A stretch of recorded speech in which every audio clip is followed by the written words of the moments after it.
Good morning guys. આજે 17 જૂનને બુધવાર છે. તો આજના વિડીયોમાં હું તમારી માટે લંડનમાં મહિનાનો બેઝિક ખર્ચો કેટલો થાય છે ને 2026માં એની માહિતી આપવાનો છું. અને એમાં આપણે 3 કેટેગરી કવર કરીશું. એક તો સ્ટુડન્ટ સિંગલ જે હોય, પછી જે કપલ હોય એ, અને કપલ વિથ ધ કિડ્સ. આ લોકોને મહિનાનો બેઝિક કેટલો ખર્ચો થાય છે લંડનમાં, આજે આપણે એની વાત કરીશું. તો મારા વાલા, આજના વિડીયોમાં આપણે 3 ટોપિક કવર કરીશું. એક તો રેન્ટ, અને બીજો છે ફૂડ કોસ્ટ અને મહિનાની, અને ત્રીજો છે ટ્રાવેલિંગ કોસ્ટ. અત્યારે લંડનમાં ઘણા બધા મોંઘવારી આમ વધી રહી છે, પણ ભાડાઓ ઓછા થઈ ગયા છે. તો આજે ચલો ને સૌથી પહેલાં આપણે સ્ટુડન્ટની વાત કરીશું. માની લો કે તમે ઇન્ડિયાથી સ્ટુડન્ટ વિઝા લઈને કાલે જ ઉતરવાના છો લંડનમાં. તો અત્યારે લંડનમાં સ્ટુડન્ટનું જે રેટ ચાલી રહ્યો છે, ખાસ કરીને મંથલી રહેવાનો, જો કદાચ તમે ખાલી રૂમ રાખીને રહો છો ને, તો તમારે 350 થી 400 પાઉન્ડ મહિનાના ચૂકવવા પડે છે. એમાં પણ તમારે કોઈની સાથે શેર કરવું પડે છે.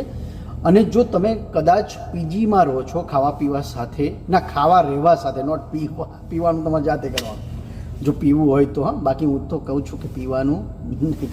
પણ જો ખાવા રહેવા સાથે જો તમારે રહેવું હોય ને, તો એની કોસ્ટ લગભગ તમારે 400 થી 450 પાઉન્ડ મહિનાની આવી શકે, જેને તમે પેઇંગ ગેસ્ટ તરીકે કેટેગરીમાં નાખી શકો છો. કે ભાઈ ખાવા રહેવા સાથે તમારે 400 થી 450 પાઉન્ડ ચૂકવવા પડે છે. અને કદાચ અમુક જગ્યાએ જેઓ તમને ફેસિલિટીઝ વધારે આપવામાં આવતી હોય અને તમારે ઘર ઓછા લોકો સાથે શેર કરવાનું હોય, તો કદાચ ત્યાં એ ભાડું 500 પાઉન્ડ પણ થઈ શકે છે. પણ અત્યારે મને એવું લાગે છે તમારું ખાવા રહેવા સાથે 400 થી 450 પાઉન્ડમાં લગભગ બધી જગ્યાએ પતી જાય છે. આ સ્ટુડન્ટની વાત થઈ. હવે કપલની વાત કરીશું. તો કપલમાં બી અત્યારે રેન્ટમાં બહુ મોટો ઘટાડો થયો છે.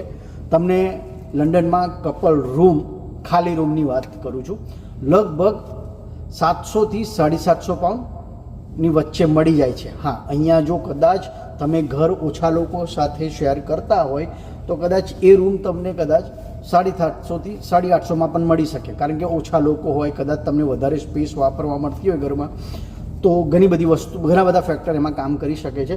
પણ માની લો ને અત્યારે લમસમ તમને 700 થી 750માં કપલ રૂમ લંડનમાં મળી જાય છે. અહીંયા વિધાઉટ ફૂડની વાત થઈ રહી છે, બરાબર. હવે આપણે કરીશું વાત કપલ વિથ ધ કિડ્સ જે લોકો હોય છે એમની વાત કરીશું. તો કપલ વિથ ધ કિડ્સ જ્યારે તમે રહો છો ને, ત્યારે તમારી મંથલી ભાડું વધી જાય છે. કારણ કે કિડ્સના બી લોકો તમને અલગથી ચાર્જ કરતા હોય ને એવું કહેતા હોય છે કે ભાઈ ગેસ વધારે વપરાય, પાણી વધારે વપરાય, એટલે ઇલેક્ટ્રિસિટી વધારે વપરાય. કારણ કે કિડ્સ ઘરે તો રહેવાના જ, ખાસ કરીને હોલિડેઝમાં પણ ઘરે રહે, સાંજે પણ ઘરે આવી જાય વહેલા, જે પણ હોય. અને જો કદાચ સ્કૂલે ના જતા હોય તો ઘેર જ રહેવાના છે. એટલે ઘણા બધા એક્સક્યુઝ લોકો આપતા હોય છે. તો મારા ખ્યાલથી જ્યારે કિડ્સ તમારે હોય છે ને, કપલ વિથ ધ કિડ્સ, તો તમારે લગભગ 900 થી 1000 પાઉન્ડ ખાલી રૂમના ચૂકવવાના હોય છે. એટલે લમસમ આટલા થાય છે. પણ કદાચ જો બની શકે કે તો તમારું શું કહેવાય, તમે એવી જગ્યાએ રહેતા હોય જ્યાં પબ્લિક વધારે હોય, કદાચ આ ભાડું ઓછું પણ હોઈ શકે છે. પણ મારા અંદાજે જે લોકો કપલ વિથ ધ કિડ્સ હોય છે, એ લોકોનો મંથલી રેન્ટ, રૂમનું જે રેન્ટ હોય છે, લગભગ અંદાજે 900 થી 1000 પાઉન્ડમાં પતી જાય છે વિધાઉટ ફૂડ. હવે આપણે સેકન્ડ ટોપિક પર વાત કરી લઈશું કે મંથલી ફૂડનો ખર્ચો કેટલો થાય છે. તમે સિંગલ હોય ત્યારે, તમે કપલ હોય ત્યારે, અને તમે કપલ વિથ ધ કિડ્સ હોય ત્યારે. તો ગાઈઝ, હવે તમે માની લો કે તમે કોઈ જગ્યાએ રૂમ રાખીને રહો છો એઝ અ સ્ટુડન્ટ તરીકે, તમે સિંગલ પર્સન છો, તો તમારું મંથલી ફૂડનો ખર્ચો, મારા અંદાજે જો તમે જાતે બનાવતા હોય તો તમારે લગભગ ફૂડનો ખર્ચો તમારે લગભગ 100 થી 150 પાઉન્ડ જેટલો સમજીને ચાલવાનો. હા, તમે જ્યારે બીજી બધી લક્ઝરિયસ વસ્તુઓ ઘરે ખાવા માટે લાવો છો, એ ખર્ચો કદાચ તમે થોડો સાઈડ પર કાઢી લેજો. ફોર એક્ઝામ્પલ, મેંગોનું બોક્સ લાયા, અત્યારે મેંગોની કિંમત 15 પાઉન્ડનું બોક્સ છે. એટલે તમે આવી જો જે લક્ઝરિયસ વસ્તુઓ છે, જેમ દાળ ભાત શાક રોટલીને છોડીને બીજી જેટલી બી લક્ઝરિયસ વસ્તુ ઘરમાં લાવો છો ખાવા માટે, ફોર એક્ઝામ્પલ રસમલાઈનું બોક્સ લાયા 5 પાઉન્ડનું, એટલે બસ આવી લક્ઝરિયસ વસ્તુ જ્યારે ખાવા લાવો છો, ત્યારે જે તમે 100-150 પાઉન્ડ ખર્ચો છો મંથલી, એના ઉપર થોડો એક્સ્ટ્રા ખર્ચો થઈ જાય છે. જેમ કે તમે તમને કોસ્ટા કોફી પીવાની આદત હોય તો એ લગભગ 3-4 પાઉન્ડની આવે. પછી તમને બહાર બ્રેકફાસ્ટ કરવાની આદત હોય તો બ્રેકફાસ્ટ નોર્મલી 8થી 10 પાઉન્ડનો આવે. એટલે આ બધી વસ્તુઓ કેવું છે, જો તમે બેઝિક ફૂડથી હટીને જાઓ છો તો તમારી ખર્ચો વધી શકે છે. પણ મારા હિસાબથી તમે બેઝિક ઘરમાં ખાવાનું ખાઓ છો ઘરે બનાવીને તો લગભગ તમારે એઝ અ સ્ટુડન્ટ તરીકે 100-150 પાઉન્ડમાં તમારા ફૂડનો ખર્ચો પતી જાય છે. એવી જ રીતે હવે કપલની વાત કરીશું. તો માની લો કે તમે ખાલી કપલ જ હોય અને તમારે ખાલી બેઝિક ફૂડની વાત કરું છું. જો તમે બેઝિક ફૂડ લાવીને જો ખાવાના હોય તો મારા ખ્યાલથી કપલનો મહિનો 250થી 300 પાઉન્ડની વચ્ચે પતી શકે છે. અને ઘણા લોકો જો કરકસર કરે તો તમારું 200 પાઉન્ડમાં પણ આખા મહિનાનું ફૂડ તમારું આવી જાય છે. એવી જ રીતે જો તમે લંડનમાં કપલ વિથ ધ કિડ્સ હોય તો તમારો મહિનાનો ખર્ચો, ફૂડનો ખર્ચો, બરાબર, ખાલી બેઝિક ફૂડનો ખર્ચો મારા ખ્યાલથી 300થી 400 પાઉન્ડની અંદર પતી શકે છે. અહીંયા પણ ડિપેન્ડ કરે છે તમે તમારા બાળકો માટે કેવી રીતની ફેસિલિટીઝ એને આપો છો. ખાવામાં પણ ગમે તે વસ્તુ લઈને તમે આપી દો, તમે પ્રાઇસ જોયા વગર ને બધી જ વસ્તુઓ વિચાર્યા વગર જો કદાચ તમે આપી દેતા હોય તો કદાચ આ ખર્ચો તમારો વધી પણ શકે છે. અને ખાસ કરીને મેં જે રીતે કીધું કે ભાઈ જે લક્ઝરિયસ વસ્તુઓ તમે જ્યારે લાવો, મેંગો લાવો, બહાર દર વીકે તમે બહાર જમવા માટે જાઓ, એટલે મહિનામાં 4 વાર બહાર જમવા માટે જાઓ ને, તો તમારો મહિનાનો ખર્ચો વધી શકે છે. તો હું તમને એમ જ કહીશ કે જો તમે કપલ વિથ ધ કિડ્સ હોય અને બેઝિક જો ખાવાની વાત કરીએ ને તો લગભગ તમારે 300થી 400 પાઉન્ડમાં તમારો મહિનો પતી શકે છે. હવે મિત્રો આગળ વિડીયોમાં આપણે 2026માં તમારે ટ્રાવેલિંગની કોસ્ટ કેટલી થાય છે. આમાં 3 કેટેગરી, સ્ટુડન્ટ, કપલ અને પછી શું કહેવાય કપલ વિથ ધ કિડ્સ. તો બેઝિકલી જો તમે સ્ટુડન્ટ હોય ને તો લગભગ તમને છે ને યુકેમાં ખાસ કરીને તમને બધી જગ્યાએ, જો કે વિદેશની કન્ટ્રીમાં તમને સ્ટુડન્ટ ડિસ્કાઉન્ટ આપવામાં આવે છે. તો ડિપેન્ડ કરે છે કે તમે બસમાં ટ્રાવેલ કરો છો કે પછી ટ્રેનમાં ટ્રાવેલ કરો છો. પણ મને એવું લાગે છે કે લમસમ તમે સિંગલ પર્સન હોય ને તો લંડનમાં તમારે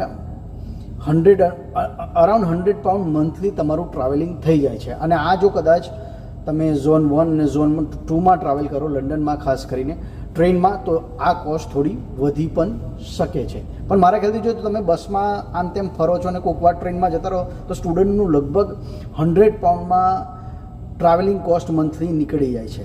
એવી જ રીતે કપલ પણ જો આ ઓસ્ટર કાર યુઝ કરતું હોય ને લંડનમાં તો કપલને મંથલી લગભગ એમ સમજો ને 100 પાઉન્ડ મિનિમમ થાય છે સિંગલ પર્સનના, અને બીજા પર્સનને બીજા 100 પાઉન્ડ. એટલે કપલ હોય તો એમને કોસ્ટ થોડી વધી જાય છે. હા, કદાચ કોઈ નાઇટમાં કામ કરતું હોય અને કોઈ એક વ્યક્તિ ડેમાં કામ કરતું હોય તો બંને એક જ ઓસ્ટર કાર્ડ યુઝ કરી શકે છે. જો બંને બસથી એ લોકો ટ્રાવેલિંગ કરી શકતા હોય, કાં તો પછી જે ઝોનનો પાસ હોય ટ્રેનનો પણ, ને બંનેની સેમ જ જગ્યાએ જોબ હોય તો પણ ટ્રાવેલિંગ કોસ્ટ બચી શકે છે. એટલે ડે નાઇટમાં કામ કરતા હોય તો અલગ અલગ.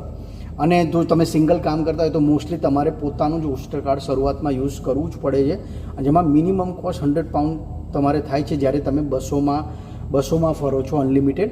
પણ હા, જો તમે ટ્રેન પાસ કરાવો તો તમે બસમાં ફ્રીમાં જ ફરી શકો છો.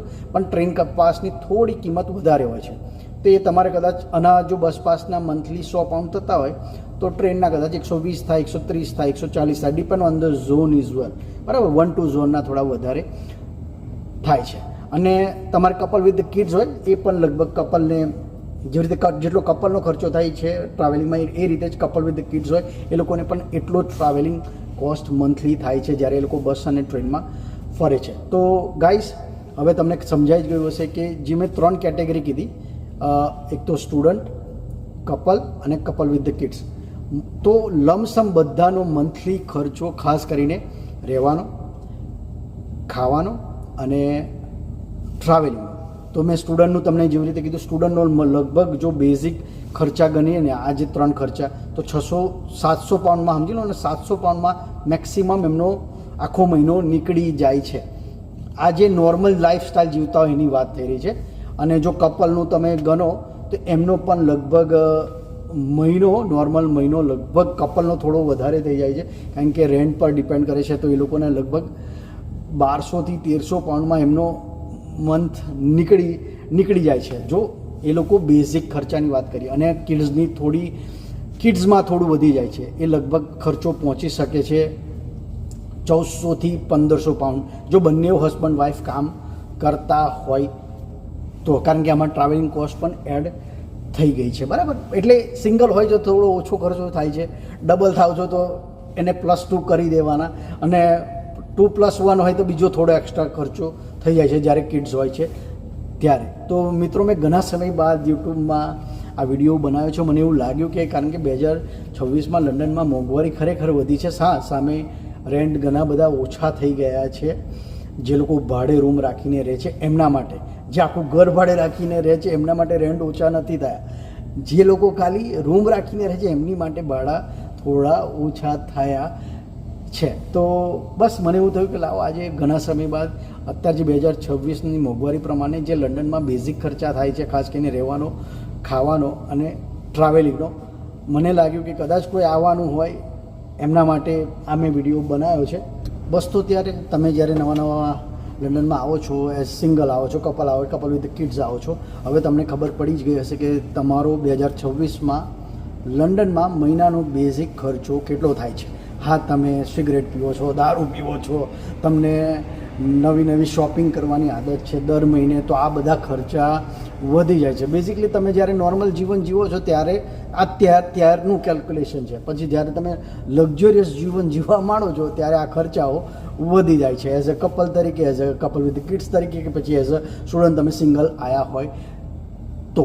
ચાલો ત્યારે બસ આજનો વિડીયો બસ હવે અહીંયા જ પૂરો કરીએ છીએ. જો તમને આજનો મારો વિડીયો પસંદ આવ્યો હોય તો મારા વિડીયોને લાઇક, શેર, કમેન્ટ કરવાનું ભૂલતા નહીં, અને શક્ય હોય તો મારી ચેનલને સબસ્ક્રાઈબ કરી દેજો. અને ચાલો ત્યારે લંડનની જાણકારીવાળા વિડીયોમાં ફરીથી મળીશું. ત્યાં સુધી જય શ્રી કૃષ્ણ.